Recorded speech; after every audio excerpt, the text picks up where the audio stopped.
In the early 1990s, we realized that computers would get incredibly clever, and this would be a big threat unless we could actually figure out some way of keeping up with the machines. And the obvious way of keeping up with the machines is to be able to make a direct connection between our brains and the machine world. So we thought, well, how can you do that? You can't stick a DIN socket into the back of your head. That isn't going to work very well. But then lots of people started talking about nanotechnology and self-replicating devices, and we thought, well, at some point in the distant future, say 2030, 2040, who knows, you should be able to get an injection into your arm with a few nanotechnology devices which would wander up to your brain and start connecting to every single neuron. And there's enough address space, and even in IP version 6, the Internet Addressing System, you can address signals to every single neuron individually in your brain. In fact, every neuron in the entire planet, everybody's brain, you can send signals to. So we've got a means, in principle, of connecting electronic devices to every brain cell in your head. Therefore, you can take an exact replica of your brain. So I could have Ian Pearson Mark II living inside my PC in 2030, and I could have all of my thoughts backed up on there, all of my memories backed up, and if I get run down by a bus, it doesn't matter. It's not a career problem because I've got a backup on the network. So this is a wonderful concept for the future. We call it Soul Catcher, effectively capturing my entire mind and dumping it on a chip, well, notionally a chip, and I would have another existence in cyberspace.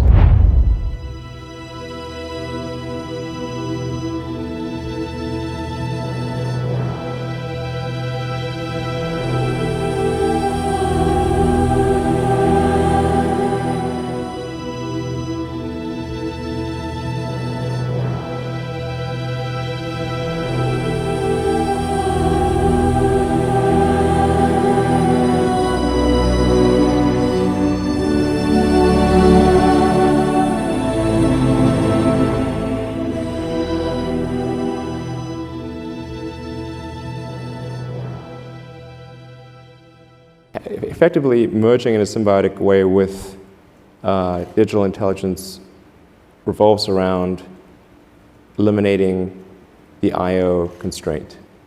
So it'd be some sort of direct cortical interface. And you called it a neural lace? Neural lace, yeah. It's totally not Google Glass, right? No, I'm talking about something but it's like you wear it? Or you... No, I mean, it would be, there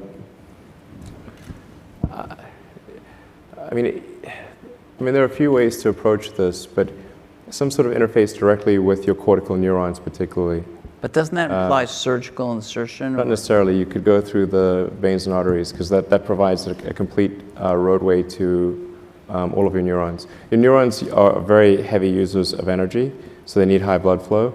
So you automatically, with your veins and arteries, have a road network to your neurons. It sounds really easy and it doesn't involve risk-free. It doesn't involve like chopping your skull off or anything like that. That's good.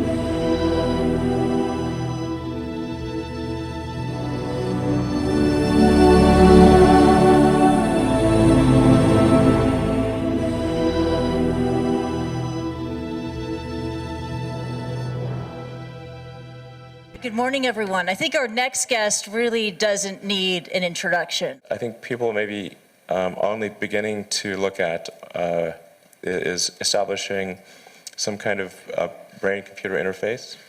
A brain-computer interface? Yeah, at the neuron level. So this is sort of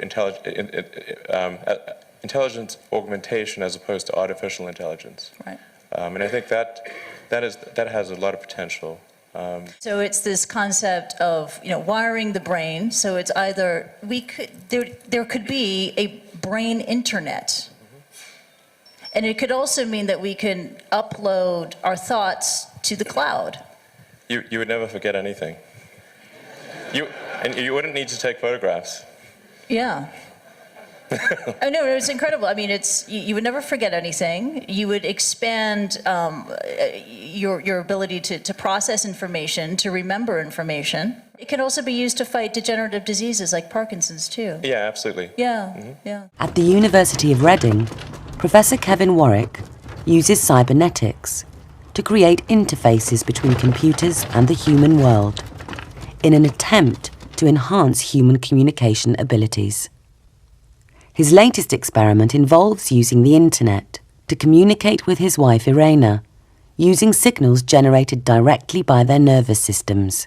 I'll be receiving an implant in my left arm connected onto my nervous system. We're sending signals by radio from my nervous system to the computer and then back again from the computer to my nervous system. And as long as everything goes okay, then I will have my implant as well. Exactly the same. And what we're looking to do is to send signals from my nervous system, potentially across the internet, down onto Irena's nervous system. And back again. Yeah, from Irena to me. So we're looking at things like movement. If I move my finger, signal across to Irena's nervous system. I will move my finger. And if I feel pain. Then the signal will go from Irena's arm onto my nervous system. It'd be interesting. Will I feel pain the same way or not? And Maybe not. Maybe not. And what about excitement? Oh, it will be interesting. What we feel about each other. Each other, yes. Or if I'm excited by somebody else, surely you will. not. Surely not. And some of those signals would appear on my nervous system. My feeling is that nothing changed, that I will be still a human being with my human feelings, but Kevin feels that something will change and that we will be in the cyborgs. I want to stay human. I know. Well, I think we look 50 years out, we're going to have machines that are far more intelligent than we are as humans. So I don't know that I particularly like that scenario, machines making all the decisions for me. If we look to cyborgs, which is all about enhancing humans to create superhuman beings, then that gives us the possibility of taking some of that machine intelligence and linking it with our own, giving humans cyborg capabilities. That, I think, is a possibility that we're going to see either intelligent machines or cyborgs actually running things on Earth. Humans will be something like a subspecies, a bit like chimpanzees are at the moment. So if you're a human and well, I don't want to be upgraded, well, that's your choice, but you're going to be a chimpanzee in the future.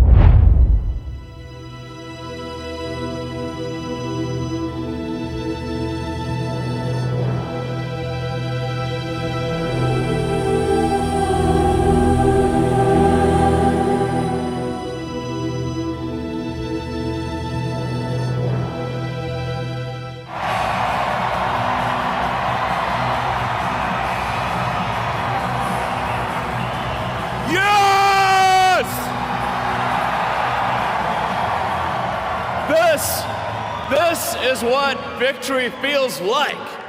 Yeah! And this was no ordinary victory. This was a fork in the road of human civilization. Some elections are, important, some are not, but this one, this one really mattered. And I just want to say thank you for making it happen. Thank you.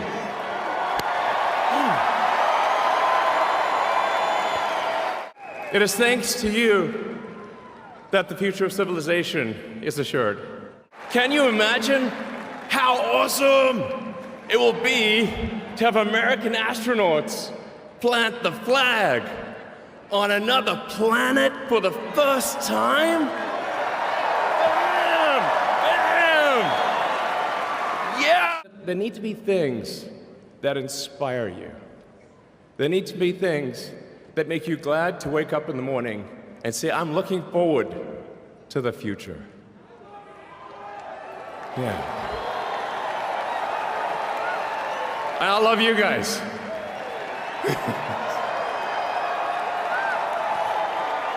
So,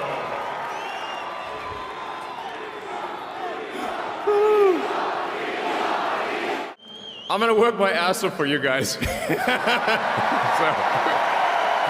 I really will. I'm super fired up for the future. It's going to be very exciting. As the president said, we're going to have a golden age. It's going to be fantastic. And one of the fundamental things, one of the most American values that I love is optimism. And this feeling like we're gonna make the future good. We're gonna make it good. So, man, I can't wait. This is gonna be fantastic. So.